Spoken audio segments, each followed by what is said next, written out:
iyadoo xaalad amni daro maalmahani ay ka jirto wadada isku xirta magaalooyinka Jowhar iyo Muqdisho ayaa madaxweynaha maamulka Hirshabelle Mudane Maxamed Cabdi Waare waxa uu ka hadlay xaaladda amni daro ee wadadaasi ka jirta. Madaxweynaha maamulka Hirshabelle ayaa sheegay in xaaladda amni daro ay tahay mid si toos ah u soo wajahday maalmahaniba maamulka Hirshabelle, isla markaasina laga doonayo laamaha amniga ee maamulka Hirshabelle inay ka wada qayb qaataan xasilinta iyo dib u soo celinta amniga wadada isku xirta magaalooyinka Jowhar iyo Muqdisho.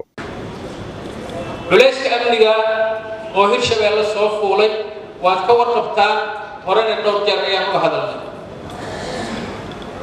inaan amniga wax ka qabanno wax nooga muhiimsan oo nooga horeeya oo aan ka doorbidayno inaan juhdigeenna iyo waqtigeenna ku bixinaa ma jiro.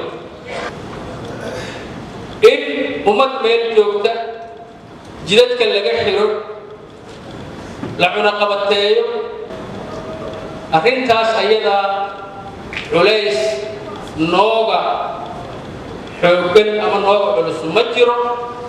dhammaanteedna waxaa naga go'an inaan arrintaas ka mid dhalino. Maxamed Cabdi Waare madaxweynaha maamulka Hirshabelle ayaa dhanka kale waxa uu sheegay in xaaladda amni daro aysan ku koobnayn oo kaliya wadada isku xirta magaalooyinka Jowhar iyo Muqdisho, balse ay tahay xaalad amni daro oo si toos ah u soo wajahday maamulka Hirshabelle. Waxa uuna tilmaamay in uu jiro howlgallo ka socda deegaano ka mid ah gobolka Hirshabelle dhexe si isku mid ahna amnigooda loo xasilin doono. waxaad ka warqabtaan halkaan idinku xasuusinayaa maanta oo aan halkaan taagannahay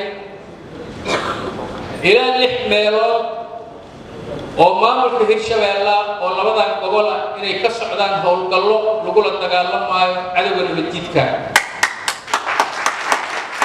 ugu dambeyn madaxweyne Maxamed Cabdi Waare ayaa soo hadal qaaday colaadda ka dhex xululsan maamulka Puntland iyo Somaliland. waxa uu sheegay colaadda ka soo dhex cusboonaanaysa dhinacyadu inay tahay mid horseedi karta xasilooni daro labada dhinac ah. madaxweyne Maxamed Cabdi Waare ayaana dhinacyada ugu baaqay inay nabad u qaataan isla markaana ay joojiyaan colaadda haatan soo cusboonaanaysa.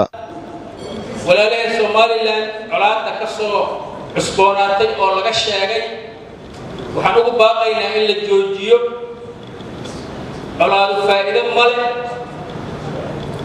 ciidamada la soo bandhigay oo geesiyaasha oo labada dhinacba oo gaadha socodkooda korku ku jirircoonaya waxaa nasiib darraa inay dad walaalo isula soo baxeen. arrintaas waa nasiib darro. dib ha looga noqdo, caqligu ha shaqeeyo. wax laga faa'iidaa dhiig walaalo daata ma jiro. baaqani madaxweynaha u jeediyay dhinacyada maamulka Puntland iyo Somaliland ayaa noqonaya kii ugu horeeyay ee ku aadan xaaladda amni ee maamuladaasi.